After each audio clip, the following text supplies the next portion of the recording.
taong hinubog mo mga lipunan sa mundo. Ang kabihas nanay na itatag sa dugo at pawis mo. Mga palasyo ng hari, ikaw ang nagtayo. Ikaw rin ang humukay ng mga palamuting ginto. Pasan-pasan mo ang hirap sa daan-daang taon. Walang dangal, walang bukas, alipin ng mga Panginoon. Pasan-pasan mo ang hirap sa daan-daang taon. Walang dangal, walang bukas, alipin ng mga Panginoon. Tangayaman, nilikha mo tangi, ilang luho. Tuwang-tuwa, nagpapasasa sa mga paghihirap mo. Kaya sa araw ding ito, ikaw ay magpasya. At sa lakas ng proletaryo, wakasan pagsasamantala. At magandang gabi po sa lahat ng nakikinig sa atin dito lamang sa ating Radyo Migrante sa CHRY 105.5 FM, your leading source for diversity. Maaari nyo rin kaping pakinggan sa www.chry.fm. Anti-click lamang ang Listen Live, Bell 5973, Rogers Digital Cable 945 o sa tunein.com sa inyong mga web browsers o sa inyong mga smartphones. Ang makakasama po niyong gabi ay yung tagapaglingkod na si Rhea Gamana, Louie Quiano, Pet Cleto, and Jason Reyes. Magandang gabi sa inyong tatlo. Magandang gabi. Naimbag nga rabi, daksada kayo amin. Oh, mga original. Magandang gabi po sa inyong lahat ulit. Ug maayong buntag sa atong mga amigo din ha sa Davao, sa mga Kabisayaan.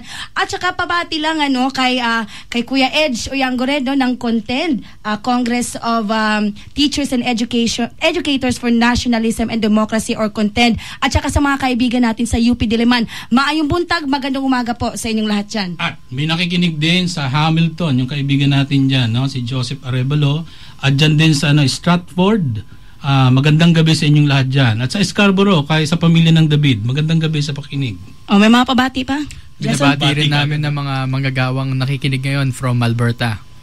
Oo, ngayon. Tita Pet, you're good. Siyempre, sumasaludo din tayo sa lahat ng manggagawang Pinoy at sa ibang lahi na maggugunita ng Labor Day bukas sa isang gaganaping samsamang pagkilos. Okay, go ahead. Pero nakalimutan natin na tayo, ang Radyo Migrante po ay nakikiisa tayo po sa paggunita sa International Day of the Disappeared nitong nakaraang Agosto. At tayo sumasaludo po sa mga martir na pinaslang ng Estado. Okay. So ngayon pong gabi tatalakayin natin sa Radyo Migrante ay ang ano nga ba, no? Yung North American na Labor Day. Gaano siya kaiba doon sa ating laging ginugunita na International Labor Day o mas bantog siya sa tawag na May Day na ginaganap natin yan tuwing Mayo 1. Pero this time po ito ay isang North American Labor Day, so ginaganap siya every first Monday ng Setyembre. So mamaya po makakausap natin si Marco Luciano. Siya po ang National Secretary ng Migrante Canada at Coordinator ng Migrante Canada sa Alberta, at tatalakayin natin ang iba't ibang issue na matingkad sa lahat po ng mga migrante, hindi lamang po ng mga Pilipino, pati po sa lahat ng mga migrante dito sa Canada. Pero bago po yan, pumunta muna tayo sa mga pangunahing balita. Kaya Jason, go ahead. Para sa ating mga pangunahing balita ngayong gabi, mabilis na litisin hatulan si Palparan ayon sa Desaparecidos. Nananawagan ang grupong Desaparecidos para mabilis at paglitisin at paghatol para kay retired Major General Jovito Palparan, kasabay ng paggunita ng United Nations International Day of Disappeared nitong Agosto 30. Panawagan namin ang mabilis na paglitis kay Jovito Palparan. Dapat mahatulan siya sa lalong madaling panahon. Higit lahat, ang pagtoto ng mga saksi para sa mapagtunay na siya ay may utak sa pagdukot ni Karen Empeño at Cheryl Cadapan, sabi ni Lorena Santos, pangkalatang kalihim ng Desaparecidos. Sa Universidad ng Pilipinas, nagtipon-tipon ng mga pamilya ng biktima ng sapilitang pagkawala at nagbuo ng malaking human letters na nagsasabing convict Palparan. Aabot sa 59 na naiulat na biktima ang pagdukot at sapilitang pagkawala sa Timog Katagalugan, Silangang Visayas at Gitnang Luzon kung saan nadestino si Palparan. 20 dito ay biktima ng sapilitang pagkawala sa ilalim ni Pangulong Noynoy Aquino mula Hunyo 2010 hanggang sa kasalukuyan. Sinabi ng grupo, gayunman na dapat panugutin ang marami pang Palparan, nagpapatupad ng Oplan Bayanihan ng Gobyerno Aquino. Nauna nang tinukoy ng grupo na mga tulad ni General Ricardo Visaya, General Eduardo Año, General Aurelio Baladad, at AFP General Pio Katapang na pawang mga sangkot sa mga kaso ng pagdukot at iba-iba pang forma ng paglabag karapatang pantao. Sabi nila, nakikiisa kami sa mga pamilya ng desaparecido sa buong mundo sa araw na ito. Sama-sama nating pananagutin ang mga dumukot sa ating mga anak, mga berdugong naghahasik ng takot sa mamamayang lumalaban at iba't iba pang panig ng daigdig. Ililitaw ang aming mga kaanak sigaw ng grupong desaparecidos. At sa iba pang balita, sa pilitang pagkawala ni Ben Villeno, ginunita sa isang rally sa Santa Rosa, Laguna. Mula po ito sa Bulatlat. Patuloy pa rin ang paghahanap ng mga kaanak, kaibigan, kasama at kamanggagawa para muling makita ang leader manggagawa na si Ben Villeno. Ngunit magpahanggang ngayon ay hindi pa rin ito mahanap. Si Ben ay ang dating pangulo ng Lakas Manggagawang Nagkakaisa sa Honda o LMNH, ang unyon ng manggagawa ng Honda Car sa Santa Rosa City, Laguna. Siya din ang tagapangulo ng Organized Labor Inline Industries and Agriculture o OLALIA, isang federasyon ng paggawa na kabilang sa Kilusang Mayo 1. Ang huling komunikasyon kay Ben ay isang mensahe sa text na pinadala nito sa kapwa leader manggagawa. Sinabi ni Ben sa pinadalang text na ito ay papauwi na galing Cavite at sinabi pa nitong sinusundan siya umano ng mga kaduda-dudang mga lalaki na mga itsura mga sundalong militar.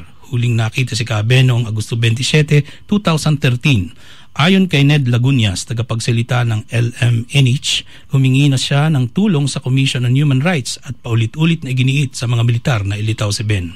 Ang isa sa mga tagapagsalita sa rally sa ginanap na sa Balibago, Santa Rosa, Laguna ay si Justin Villeno, 17 taong gulang na anak ni Ben. Bagamat pinipigil nito ang maluha, pinahayag nito ang kanyang galit dahil sa sapilitang pagkawala ng ama nito. Gayunman, pinuri naman nito ang kadakilaan ng masa pag-aalin ng sarili sa ngalan ng uring manggagawa. Walang kaaway si Ben, walang sino man maaring manakit sa kanya kundi ang gobyernong ito, ayon kay Hermie Marasigan, tagapagsalita ng pamantik sa pahayag nito sa Bulatlat. Ginunita din sa pagtitipon ng maras na pagpaslang kay Meli Carbajal, ang dating coordinator ng Gabriela Women's Party at tagapangulo ng mamamayan ng Santa Rosa sa kagalingan, kaunlaran at kapayapaan tungo sa magandang kinabukasan o MSRK3. Noong Agosto 27, pinaslang si Carbajal. Ang rally ay bilang pakikisa ng mga organisasyon sa Timog Katagalugan kasama ang iba't ibang grupong nagkakaisa sa Laguna. Okay, at ang pangatlong balita ay Kanadyanong kumpanya ng pagmimina inilipat sa Estados Unidos para ihabla ang El Salvador. Mula po ito sa socialwatch.org. Nananawagan ng daang-daang mga organisasyong sibil mula sa iba't ibang lugar sa daigdig, sa World Bank at sa International Center for Settlement of Investment Disputes or ICSID na ibasura ang demandang kompensasyon laban sa El Salvador na isinampa ng Pacific Rim dahil sa hindi pagpahay ng gobyerno ng El Salvador sa pagtatayo ng cyanide leach gold mining doon. Ipinahayag ng 243 grupo sa isang bukas na liham na nilipat ng Pacific Rim ang sangay nito mula sa mula sa Cayman Islands patungong Nevada sa Estados Unidos upang himukin ang jurisdiksyon sa Estados Unidos sa ilalim ng kasunduan ng Dominican Republic Central American Free Trade Agreement or DRCAFTA or CAFTA. Ang Canada ay hindi bahagi ng DRCAFTA. Sa halip na sumunod sa proseso ng pagbibigay ng permiso mula sa kagawaran ng kalikasan ng El Salvador, naglunsad pa ang Pacific Rim ng atake laban sa gobyerno ng El Salvador sa bisa umano ng CAFTA.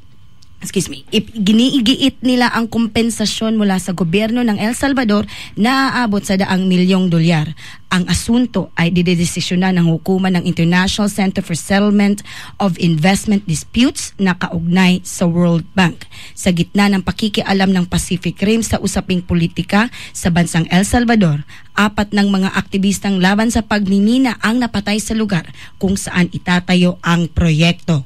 Naninindigan ng grupo sa kanilang kahilingan na igalang ang proseso sa pamamahalang lokal at soberanya ng bansang El Salvador at sa gayon ay ibasura ang kasong isinampa ng Pacific Rim. Bago po tayo siguro patugtog ng 1 minutong kanta, may pabati po si Raisa po ng Mascom sa UP Diliman.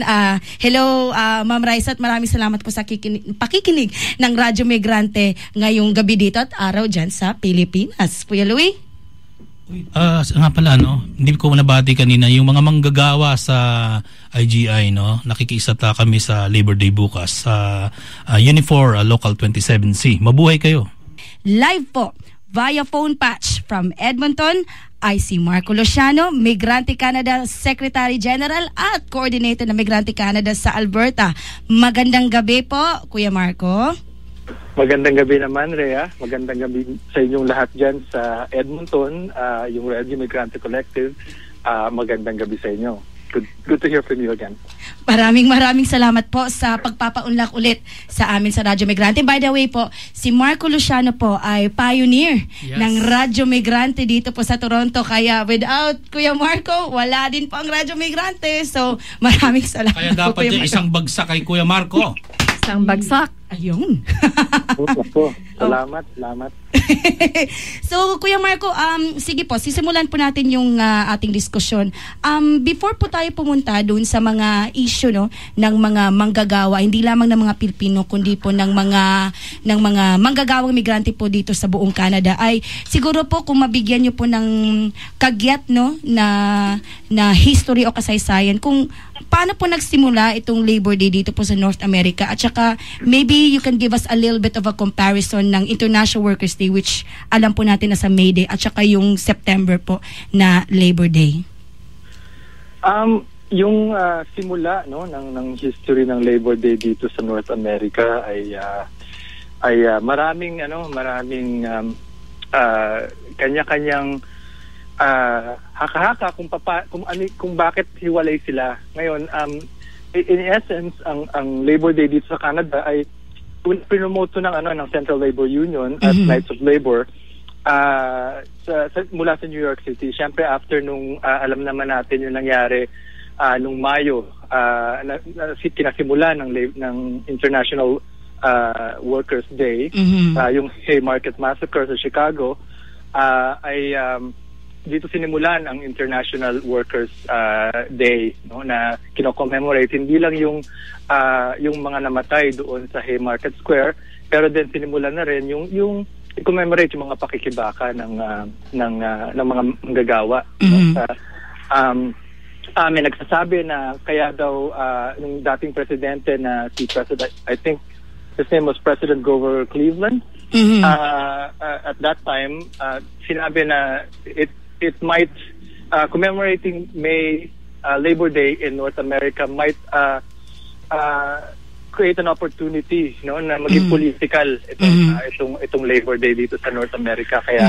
Kaya according to sa mga ilang babasahin, binago niya ito at ginawa niya itong September.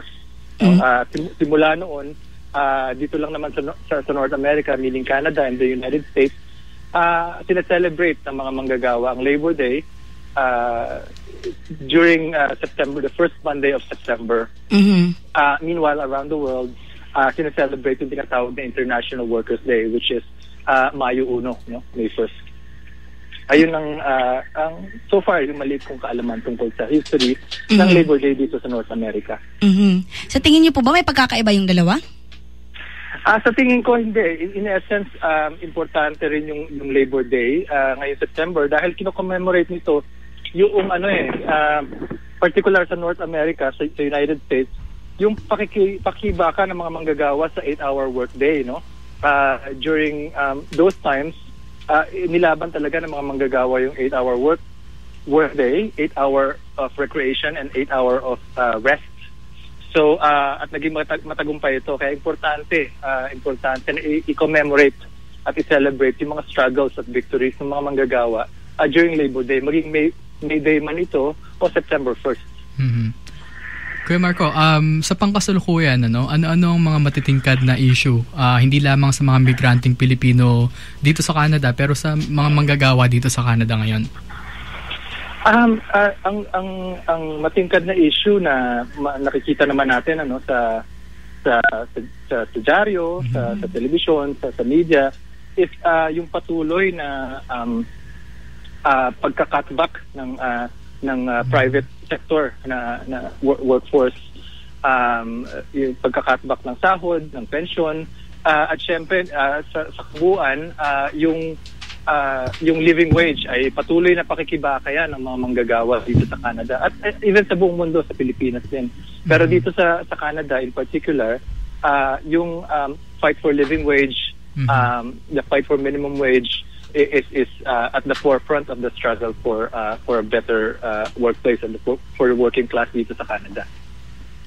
Okay. And alam na rin natin na particular dito ngayon sa mga Pilipino manggagawa yung mga changes dun sa Temporary Foreign Worker Program at sa Live-in Caregiver Program. Do you mind commenting on that? Well, siguro in general, yung mga manggagawa ditong Pilipino ay bahagi ng uring manggagawa sa Canada, no? So yung pakikibaka sa rights and welfare in particular ay importante para sa ating mga Pilipino, sa manggagawang Pilipino. Yung wage protection sa trabaho, health, yung health and security in the workplace is important issues para din sa ating mga Pilipino, hindi lamang sa temporary foreign workers. So dito kasi nag-unite yung mga local workers and temporary foreign workers. Maririnig naman natin siguro in the last few months yung racist backlash, no, na kesyo inaagaw daw ng mga temporary foreign workers ang mga trabaho ng mga local workers, which is ito'y nanggagaling lang din sa elite, sa mga employers at sa gobyerno, no?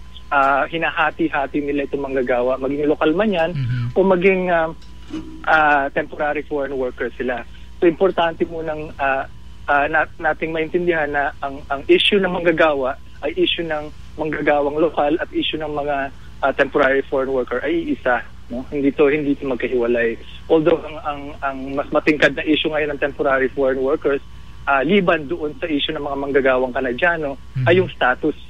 No, the fact na wala silang status at hirap na ma-acquire yung status ay gives them a chance to be exploited more, gives them a chance to maging scapegoat at hati-hatiin ang mga manggagawa. So yun ang kaibahan ng dalawang grupo, no, ng manggagawa dito sa Canada. Marco, si Tita Pet, yung sinasabi mong kaibahan, no, nung lokal na manggagawa at saka yung temporary foreign workers, parang nakikita ko rin na may ibig kang sabihin na magka-link din yon dahil nga dun sa pagbaba ng mga wages, di ba? Yung constant na paghahanap ng mga korporasyon ng cheap labor. Oo, yeah, importante yung sinabi ni Tita Pet, dahil itong hunger for cheap and disposable labor ng mga Canadian employers ay nandyan, no? Whether merong temporary foreign workers o wala, ay ang hinahanap niyan para mabuhay ang kapitalismo at itong mga employers na ito is yung cheap and flexible labor. Sa ngayong panahon, ang temporary foreign workers ang cheap and disposable and flexible labor na ito, no? So importante yung nabanggit ni Tita Pet. So yung ano naman, yung LCP, yung pag-iiba ng mga mga policies, yung mga plano ng pag-iiba doon sa LCP ngayon. Paano naman natin ngayon ikakabit ito doon sa basic na problema ng mga workers dito? I think kailangan natin tingnan ang LCP, no, or yung participants ng LCP, which is kalakhan nito ay Pilipino. Kailangan muna natin tingnan bakit ba binuksan yung pinto ng LCP? Bakit ba merong LCP dito? At batay sa research at yung current na research na ginawa ng Gabriela along with Migrante, it's sinasabing maliwanag dito na una, the fact na walang affordable and accessible childcare o healthcare dito sa Canada, o tinanggal yon, no? At binuksan nila yung immigration, kaya nagdagsaan itong mga caregiver. At ang isang issue pa dito, syempre, hindi lang naman ang caregiving ang binibigay nila, no? Naglilinis, nagluluto, naguhugas pa yan ng sasakyan. So it's really a cheap way for the middle class to acquire the child care that they desperately need, no, na hindi ibigay ng gobyerno ng Canada. Na matagal na rin naman nilang ikalawa dito, yung live-in caregivers, dahil private siya at nasa bahay, they release the middle class women to the workforce na nagko-contribute ng malaki sa Canadian economy. Meanwhile, hindi nakikita na ito ang contribution ng live-in caregivers sa Canadian economy is to make sure that tumakbo yung makinarya pang ekonomiya ng Canada, no? At sinasalo ito ng mga middle class women na ngayon ay hindi na lang natatali sa bahay kundi nagko-contribute sa Canadian economy. Meanwhile, at their back is tinutugan na ng mga caregiver yung mga responsibilidad ng nanay, ng tatay doon sa pamilya na hindi binibigay ng gobyerno ng Canada. So kailangan importante na ipakita or expose na dito nagko-contribute. Madalas ko kasi marinig na ano ba ang contribution ng mga caregivers dito sa Canada kundi mag-alaga ng bata, mag-alaga ng may sakit o kaya mag-alaga ng matatanda, no? Ikalawa, wala naman talaga sila sino-contribute dahil lahat ng pera nila pinapadala nila sa Pilipinas. So maraming mga uneducated information na lumalabas diyan, lalo na sa panahon ngayon na pinagbabanggaan yung mga lokal na manggagawa at mga temporary foreign workers, kasama na doon yung live-in caregivers. Marco, mayroon din akong gusto lang linawin, kasi marami sa ating mga kababayan nagsasabi na ginagamit lang naman ng LCP para inaabuso rin niya ng mga caregivers. Pero sa tingin mo ba ito talagang issue o enforcement ang may problema yung gobyerno tungkol sa pagpapatupad ng kanilang batas? Kailangan natin tanongin pag sinabing inaabuso, anong ibig sabihin nun? Totoo yun, enforcement ang isa sa mga problema. Pero pag sinabi nilang inaabuso, ang sinasabi nila o kinakabit nila ito sa ito daw ay isang paraan sa family reunification, no? Which is generally hindi totoo dahil maging kamag-anak man yan ng caregiver o hindi, dumaan sila sa requisitos ng pagiging isang employer.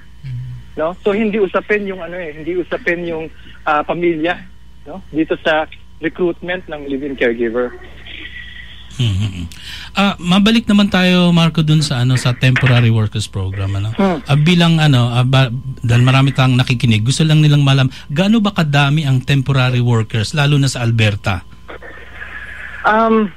Ayan ang isa sa mga bilang dagdag din bago masagutin, Marco, ano ang dapat tinatanong natin ito sa gobyerno, pero ano ang gagawin ng gobyernong Pilipinas kung pauwiin lahat ito? Yung unang tanong, isa sa mga hindi clear kung in terms of numbers, ang isang pinangahawakan nating numero is for example in in 2012 merong approximately 49,000 temporary foreign workers ang pumasok dito sa Canada. 38,000 noon ay nagpunta sa Alberta. So yun yung ratio, no? We also see that in some of the statistics na umaabot na ng 800,000 ang mga temporary foreign workers, including yung dumarating at yung mga nandito at naghihintay ng kanilang in their work permit or naghihintay ng kanilang mga permanent residency. So in terms of numbers, madami, no? Madami na nasa ngayon nanganganib ang kanilang mga sitwasyon at mga buhay dahil sa pagbabago noong June 20 binago yung temporary foreign workers program. Nagkaroon ng overhaul dahil sa di umano inaabuso ng mga employer. Totoo naman, pero ang nasaktan doon sa pagbabago ay hindi naman yung mga employer, kundi yung mga temporary foreign workers. Sila yung tinamaan ng maigi doon sa pagbabago. At syempre, kaduktong ito doon sa pangalawang tanong, mula noon hanggang ngayon, wala pa tayong naririnig mula sa gobyerno ng Pilipinas. Ang nasa kanilang website ay ayun lamang pagbabago. Ano yung mga binago doon sa temporary foreign worker program. Pero in terms of kanilang plano, wala tayong naririnig. At alam natin na by 2015, April 1st, 2015, ay magkakaroon ng mass removal, no? Dahil ayun yung unang round since 2010 na pagbabago. Ayun yung unang round ng po tinatawag nilang 4-year cap, which is they're only allowed to stay in Canada for 4 years. And they're banned from re-entering Canada for another 4 years. So tatama yan ngayong April 1st, 2015. May mga balita rin tayong natatanggap, Marco, na yung mga kababayan natin dyan sa Alberta, hindi pa nga nag-e-expire yung kanilang pagtatrabaho bilang temporary worker. Ay meron ng mga paunang note mula sa embahada na paalisin na namin kayo. Hindi nyo na kailangan tapusin. May mga ganun bang insidente at kumusta ang ating mga kababayan na apektado sa ganitong kondisyon o kalagayan? Pailan-ilan yung nakakatanggap mas nakakatanggap sila ng notice mula sa kanilang employer na hindi na ito i-renew yung kanilang mga work permit, lalo na yung dumating dito on or before April 1st, 2015, hindi na daw i-renew yung kanilang mga work permit dahil nga doon sa bagong regulation. At syempre, ito ay nag-create ng panic mode, particularly dito sa Alberta, pero naririnig ko rin to sa ating mga kasama doon sa BC, na ito'y ang mga kababayan natin ay naka-panic mode in terms of their status. At sinasamantala ito ng mga immigration consultants na may magagawa raw sa kanilang mga papel. Meanwhile, alam nating lahat dito sa pagbabago ay wala naman talagang ibang patutunguhan kundi umuwi at umikot na naman yung tinatawag na revolving door of exploitation. Kuya Marco, babalikan ko yung sinabi mo na effective April 1, 2015 magkakaroon ng mass removal doon sa mga temporary foreign workers. Paano po ang pag-ahanda ng Migrante Canada sa mga ganitong sitwasyon na na-foresee na mangyari sa next year? Sa ngayon, ang Migrante Canada ay nagsasagawa ng mga information sessions, ano yung kanilang mga karapatan. Tuloy-tuloy yan sa Montreal. I'm sure dyan sa Toronto may mga pinaplano sa Alberta at saka sa BC. Meron kaming tuloy-tuloy na information session. Dito sa Alberta, at sa BC, ganun din sa Toronto. Ay bahagi na ng either tinayo tayong koalisyon or bahagi na tayo ng isang koalisyon dyan sa Toronto na ang miyembro ay iba't ibang lahi, iba't ibang sektor ng gawain na nag-a-address dun sa issue ng temporary foreign workers dahil hindi natin kakayanin bilang migrante na harapin ito. Ito'y issue ng Canadians din, hindi lang issue ng temporary foreign workers, hindi lang ito issue ng mga Pilipino. Importante rin kasi para sa migrante na hindi tayo lumihis doon sa ating pananaw na kaya tayo nandito ay tinulak tayo ng kondisyon sa Pilipinas, kaya tayo nagkakaganti ngayon, kaya tayo sumasabak dito sa mga pagsubok, dito sa mga deportation, dahil itinulak tayo ng ating mga ng sitwasyon sa Pilipinas, which is kawalan ng trabaho, kawalan ng bukod sa kawalan trabaho, yung the fact na naghihirap ang buhay ng Pilipinas.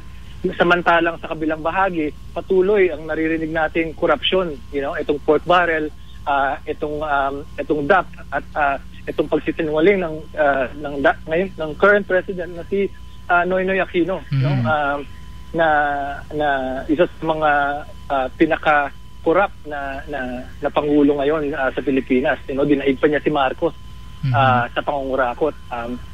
Siya ang tinatawag ngayon na pork barrel king, na in 2014 alone, ngayong taon na to, ang budget niya sa sarili niya ay umaabot ng 1 trilyong pesos, no? At ano bang nakikita natin dito at nalalaman na lang natin sa mga bali-balita, itong pork barrel funds ay napupunta sa mga ghost NGOs, no? At bumabalik na naman sa kanilang mga kaban at sa kanilang mga bulsa. So yun, importante rin kasing tugunan nyo ng migrante na kaya tayo nandito sa labas ng Pilipinas, tinulak tayo ng kondisyon sa Pilipinas, no? At sa kabilang bahagi naman, kaya nating ipakita ang lakas natin dahil ang mga migranteng Pilipino sa labas ng Pilipinas ay nagpapadala ng kumigit-kumulang $21 billion sa kaban ng Pilipinas, no? Kaya natin ipakita ang lakas natin. Dito lang sa Canada, halimbawa, almost more than $1 billion ang bahagi ng $21 billion na pinapadala sa Pilipinas, no?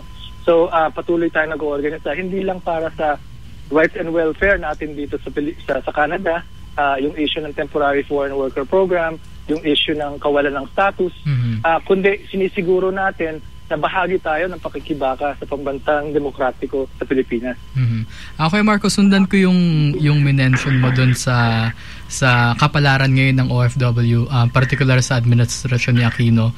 Merong inilunsad na People's Initiative campaign, siguro paano ba actually nasabi mo na, pero paano apektado ang mga manggagawang Pilipino sa labas ng bansa? Pangalawa, sa paanong paraan makakatulong ang mga manggagawang Pilipino na nasa labas ng bansa dito sa kampanyang ito? Siguro nabanggit ko na yung dahil din sa malakolonyal at malapidal na sitwasyon sa Pilipinas, nagdudulot ito ng kahirapan sa mga Pilipino, hindi lang naman mga migrante, no, sa buong Pilipinas, sa mga Pilipino. At dahil dito, itinutulak sila sa labas ng bansa dahil wala namang talaga tayong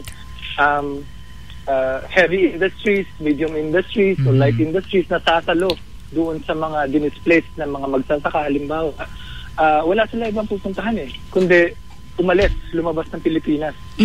At sa ngayon, umaabot na ng 10 milyon, no, ang mga Pilipino sa labas ng Pilipinas, sa approximately 192 countries. So yun, no, yung sagot naman doon sa sa ikalawang tanong ni Jason ay marami tayong magagawa. Una, yung pag-aaral ng sitwasyon natin bilang migrante. Importante siya dahil dito na ipapakita kung bakit ba tayo talaga umalis ng Pilipinas. Ikalawa dito, yung pagmomobilisa. Marami tayong pag-organisa at pagmomobilisa. Marami tayong mga kababayan na natitipunan natin at na-organisa para sa mga aksyong bayan. Isa dito yung mga pagsali sa migrante, pagsali sa mga organisasyon na bahagi tayo. Tapos syempre yung pagmumulat sa kanila, no? At isa sa mga ginagawa rin ng migrante is patuloy yung pagpapakita ng sama-samang pagkilos. I think about a year and a half ago, isa sa mga aksyon ng Migrante Canada is yung pagtugon sa panawagan ng Migrante International na yung Zero Remittance Day, no? Is yung hindi pagpapadala sa certain araw na dinikta ng Migrante International para ipakita sa ating pamunuan na ganito ang migrante at ganitong kalakas ang mga migranteng Pilipino sa Pilipinas. Tayo ang sumasalo doon sa pang-ekonomiyang pangangailangan ng mga Pilipino sa Pilipinas. Kuya Marco, malapit na tayo magtapos. May isa akong tanong at saka si Tita Pet ang panghuli. Gaano po kahalaga yung international solidarity kasama po ng mga ibang migranteng manggagawa po na hindi po Pilipino? Ayun ang isa sa mga importanteng gawain ng migrante is yung mag-establish ng mga solidarity groups mula sa hanay ng mga migrante at manggagawang non-Filipinos. Dahil sa sama-samang pagkilos, iisa ang issue ng mga migranteng Pilipino at issue nila, no? Una, yung gaya na banggit ko kanina, yung issue ng wage rights and livelihood dito sa ating tinitirang bansa sa Canada is issue ng mga migrante, no? Issue yan ng lahat ng mga migrante, maging anong lahi man tayo. Kasama natin doon ang mga uring manggagawang Kanadyano. So yun yung importansya ng international solidarity at isa yun sa mga mahalagang gawain ng Migrante International, Migrante Canada. Bale, pinakihuling tanong na lang, Marco. Kung pwedeng bumalik dun sa migrante statement tungkol sa mga caregivers, may 10 demands doon. Yung unang-una ay yung that caregivers should come as landed immigrants at the outset without conditions. Pwede ba bang ipaliwanag ito o kaya yung mga iba pang demands na importante sa pagtingin mo? Definitely. Although wala sa akin sa harapan ko ngayon yung demand. Pero I think at the onset, whether they're temporary foreign workers or live-in caregivers, ang isa sa mga yung sumasaklaw ng kampanya natin is yung status now. Ang ibig sabihin nito is yung kampanya na bigyan sila ng permanent resident status pagpasok pa lang, no? Kasi yung usapin ng status is usapin to ng ng rights and welfare. Usapin ito ng addressing the issue of exploitation. Sa ngayon, ang pinangahawakan ng employers is yung labor mobility. Itinatali sila sa employment at dahil dito hindi lang sila makakilos, kundi hindi sila makapagreklamo, hindi sila makapaghanap ng ibang employer in case na magkaroon ng problema. Nakatali lang sila sa isang employer at ito yung pinag-uugatan ng exploitation maging caregiver ka man o temporary foreign workers. Ito yung tinatawag na labor mobility, no? Okay. Kaya sa onset pa lang nananawagan na tayo na pagdating dito ng temporary foreign workers, bigyan na sila ng permanent status, no? Dahil ang pinapasukan naman nila dito ay hindi temporary work, no? Hindi to ang caregiving is not a temporary work. Working for service and retail industry is not temporary work. They are permanent jobs. Kuya Marco, okay. So yun lang mga umapayong dun sa kampanya natin. Unfortunately, Kuya Marco, dito na po magtatapos ang ating interview, pero maraming salamat po. Ilalagay po natin sa Facebook page kung paano ko kontakin ang Migrante Canada for more information. Kaya maraming salamat Marco Luciano, National Secretary General ng Migrante Canada at Coordinator ng Migrante Canada sa Alberta. Kaya isang bagsak. Ayun. At congratulations. Happy anniversary pala sa 1 year. Exactly. Happy anniversary sa Migrante. Migrante Alberta. Maraming salamat. Maraming salamat din. Babati lang ako sa isang nakikinig sa Pilipinas. Sige po. Arian Peña, magandang araw sa iyo. At yun, at maraming salamat sa patuloy niyong pagkakalat ng balita tungkol sa temporary foreign workers at sa trabaho ng migrante.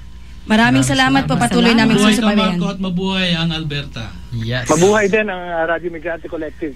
Okay, thank you. Bye po. Ayun, si Marco Luciano ng Migrante Canada. So, mabilisan, Tita Pet, yung ating synthesis. So, kumusta ang ating alam nyo na, yung pinag-uusapan natin, yung temporary foreign workers. Ano ang ating husga? Ito try ko lang na ilagay sa konteksto. Konteksto to, no? Doon sa kasaysayan ng imigrasyon sa Canada. Yes. Binabago ang imigrasyon na mga patakaran dahil nga sa pangangailangan ng ekonomiyang Kanadyano. Ito namang ekonomiyang ito ay kontrolado ng mga industriya at malalaking korporasyon. Mula pa noong 1800s at 1900s, pinapasok sa Canada ang mga migranteng manggagawa upang itayo muna yung agricultural economy. Tapos yung sumunod na mga domestic work na kung ano-ano mga trabaho sa loob ng syudad. Tapos yung malalaking industriya, naging lubhong interesado sa mga manggagawa na tatanggap ng mababang sahod para nga sa malalaking gawain, kamukha ng paglalagay ng mga riles ng tren, ano? Tapos pinagbawal ang pagpasok ng mga pamilya ng mga inchik na trabahador na nagprotesta rin. Kaya noong 1948 ay pinapasok na rin yung mga pamilya. Noong 1911 naman yung mga domestic workers na galing ng Caribbean, pinapasok din, ano? Mga permanent resident yan, ano? Pero nung depression at bagsak ang ekonomiya, pinahinto na yung mga ganyan, ano? Maliit na yung mga migrante. Pagpasok ng World War II, bumulusok na yung immigration mula Europe naman, ano? Pero naging mahigpit ang mga requirements ng immigration hanggang mula noong 1952, sumunod din yung domestic work program na lalong naging mahigpit. At ngayon nakikita nga natin yung mga changes na naman sa domestic work ay nagiging mahigpit. Exactly. So nakikita natin na yung mga pagbabago niyan ay refleksyon ng pangangailangan sa mahigit pang mababang mga sahod sa Canada. Kaya ang pamahalaan sa ngayon ay nakikita natin na sumusunod lamang sa mga dikta ng mga korporasyon. Kaya lalo na nating kinakailangan bilang manggagawa na ipaglaban ng ating mga trabaho at karapatan. Up next po, ang ating Pulso na Migrante kung saan po naglibot-libot tayo at in-interview po natin, no? Hindi ko na masabi sa Tagalog. In-interview po natin ang ilan sa mga kababayan natin ukol sa paksang araw ng manggagawa sa North America na gaganapin po bukas kayo. Ito po ang ating Pulso ng Migrante.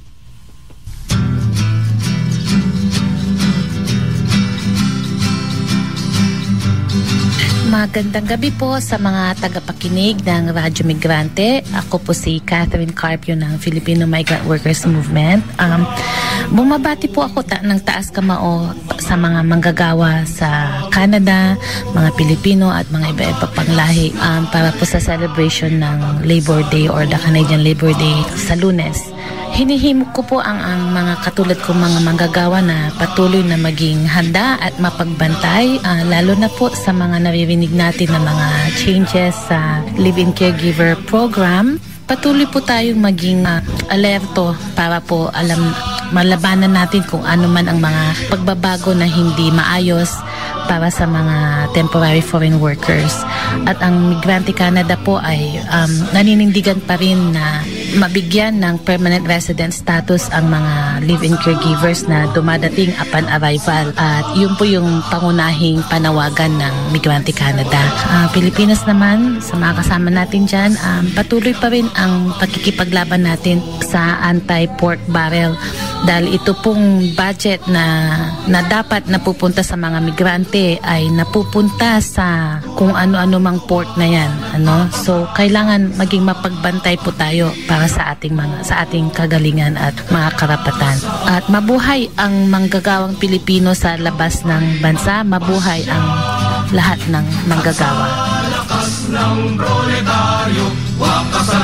Labor Day is, in my opinion, to signify the collective bargaining of employees, to show solidarity against the owners or just against an industry that at one time wasn't fair in wages, in benefits, wasn't fair in promotions.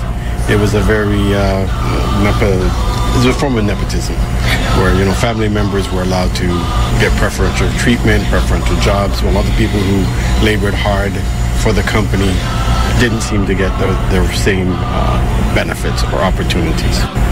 That's a double-edged sword because unfortunately, especially in this city, there are a lot of people who are born and raised here who feel that certain types of jobs are beneath them and they won't apply for those jobs.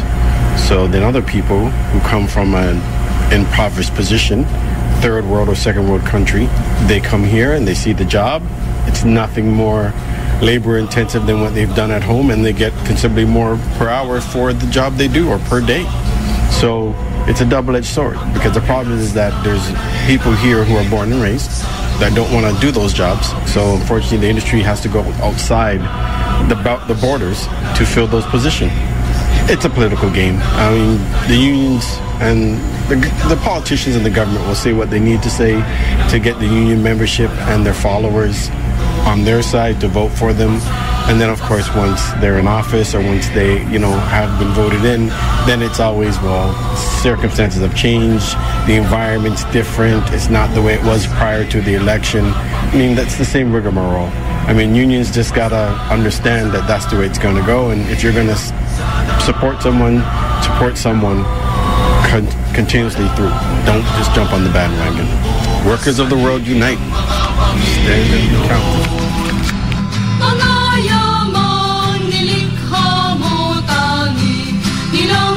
Good evening, I'm John Collier, Local 27C of Unifor. As for the foreign workers, temporary foreign workers, they should be treated equal as Canadians, but they should be offered those jobs if the Canadian workers refuse, and with no disciplinary action, because I guess a lot of times the workers are being told, if you don't do this, we will see that you get deported. And it's not right, because they're working hard for their families from whatever country they're from. Workers of the world should unite. There's too many workers out there getting low wages and no benefits, and it's time for all workers to be treated equally. They have to continue. They have to fight for their rights. Yeah, organizing the worker is good, but they have to do some hard work, right? They have to merge small union and form a big union to get the bargaining power, Yes, they should unite, yeah, of course. They have to fight for their rights. They have to work hard and they have to fight for their rights. And when the union become weak, the company takes advantages. They have more power right now than the people who are working. So that means the union has to reorganize and become a very strong political party or whatever. They have to participate. They have to attend the union meeting. Express their view. Those are the things. Even workers should go and educate themselves. Right? That's the main thing. They should unite. Yes. Listen, I'm all for the foreign workers coming into work in Canada, because the workers who are here do not want to participate in this program because they feel they're underpaid. Right now, my wife is working at minimum wage right now, and she's taking anything because she was making like double the salary she was making before. So she has to settle for the minimum wage job. If all others follow her footsteps, they can succeed just as my wife. And for foreign workers, I think they should have the chance to stay here and help the economy grow. Furthermore, like if the Canadian workers want to get their job, they have to settle for the wage the foreign workers are accepting. I think that'll be good for both nations, foreign workers and Canadian workers. Thank you. I'm working a clerk, factory clerk. Survive is as a common work, you don't make that much money. Actually, I have a second job in order to make the end meet. But maybe like myself, it's you got underemployed or something like that. It happens to the immigrant and the minority. I cannot speak for other countries, but in China, I think it's bad. Here is much better. So because. You can see from the news, like last year, like in the last few years, the biggest supplier for Apple, Foxconn, every month there's workers make suicide, right? Commit suicide, they jump from the building or something. Every month, at least one person every month. Yeah, you die after you jump from the 11 floors. I think it's a mental problem because you're just working so many hours. You don't have any other side of life, other aspect of life, just other than work. It's just making you depressed. You don't see the future. You don't see nothing other than work. You might see the same, but it's different. It's very different. And fighting for your rights, yes. Try your best. Yes, united and maybe united. You have a bigger voice. That's for sure. Yes. Ayun po ang ating pulso na migrante ngayong gabi. Kaya announcements po, Tita Pet. Go ahead, please. Babasahin ko po mula sa Migrante Canada Statement on the LCP. We demand fundamental changes to the live-in caregiver program to protect caregivers and support Canadian families. Now is the time to reassert our basic demands. Number 1, we demand that caregivers should come as landed immigrants at the outset without conditions by making the live-in caregiver program a permanent resident category. Number 2, make work permit open. That is, occupation-specific, not employer-specific. Number 3, make the live-in requirement optional. Number 4, count the time spent outside Canada working for a Canadian employer towards a 2-year work requirement. Number 5, review acceptable wage rates, as current rates are only set against minimum wage rates in each province. Number 6, make provincial health coverage available to migrants and new immigrants upon arrival, instead of making them wait for 3 months before they are covered by universal health benefits. Number 7, allow family members to accompany live-in caregivers to Canada and issue an open work permit to their spouses. Number 8, review the requirement that a live-in caregiver who has finished the 2-year work requirement cannot get permanent resident status if her spouse or any of her children being sponsored is deemed inadmissible to enter Canada. Alright, so unfortunately magtatapos na po ang ating Radyo Migrante. Maraming salamat po sa lahat na nakikinig sa atin sa Radyo Migrante. At shoutouts ulit kay Vanessa Banta ng Content UP Diliman. Maraming salamat po sa lahat na nakikinig sa atin. So maraming salamat, Collective.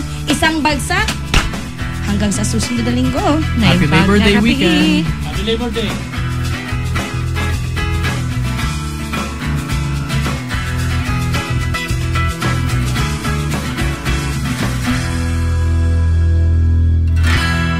Ba nababahala na ang nagtanim ng ating makakain, sakit sa hirap ang sikmura, nababagabag na malaman na ang gumagawa